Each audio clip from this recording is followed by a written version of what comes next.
is doing a good work for now. Okay. So far. Attorney? Abogado. I agree.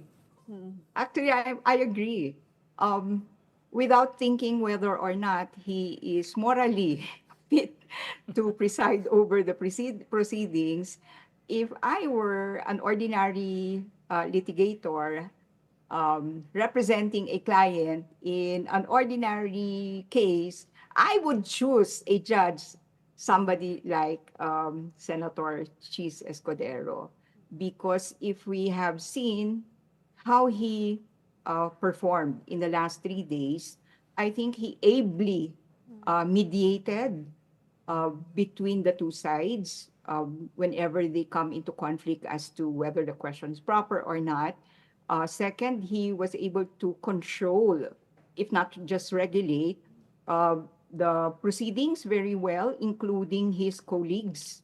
Uh, Although I wish at some point that pwede bang mag-usap muna sila bago yung mga senador, pwede bang mag-usap muna kayo-kayo? Kayo-kayo lang para hindi lumalabas yung disagreements nila, and that the chair does not have to make a ruling because it makes it appear that the jurors are in themselves not coherent. As we would prefer a jury or a group of judges, panel of judges that are quiet, that are studying the cases or the statements of the witnesses, and then would propound only clarificatory questions.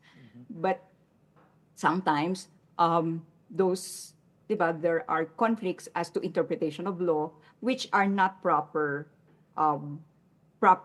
at that point or at that juncture. But Senator Chis Escudero has been a good, how do I call, foil for the Senate President, who has, I imagine, willingly yielded the post, knowing the kind of battle that the impeachment trial will bring about. And so far, in the last 3 days, Senator Chis Escudero has been doing well, if I may say so. Well, he certainly has been efficient, but are we mistaking, speed